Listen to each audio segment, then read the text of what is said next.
So recently, as of July, you're a law guy.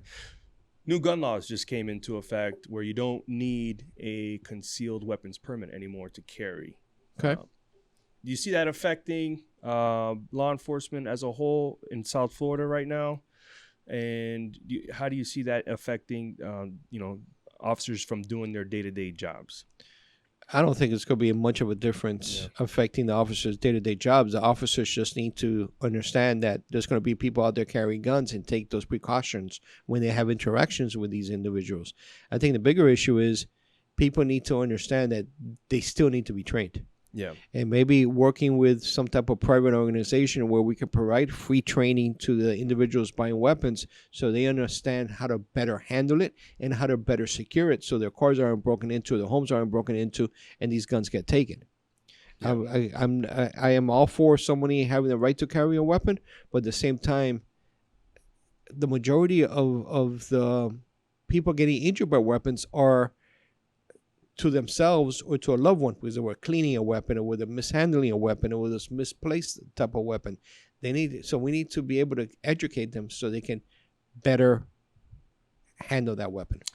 I think to add to that, something that might be good, become sheriff to implement education as far as, one, we have to educate the officers on the law, right? Correct. This, that, and the other, like this is new.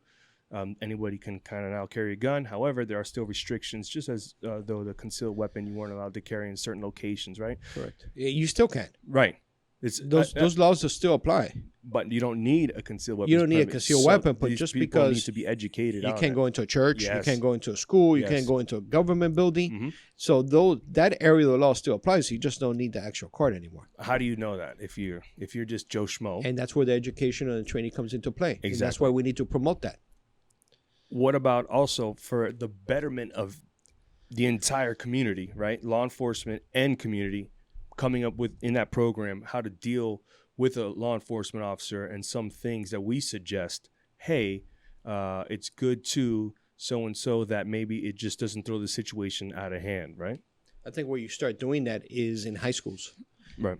And start teaching the kids that are growing up and start becoming adults on how to best interact with law enforcement, and at the same time selling how great law enforcement is so they can become cops when they become adults. Yeah. So I think that's a very good program to have with the local school systems.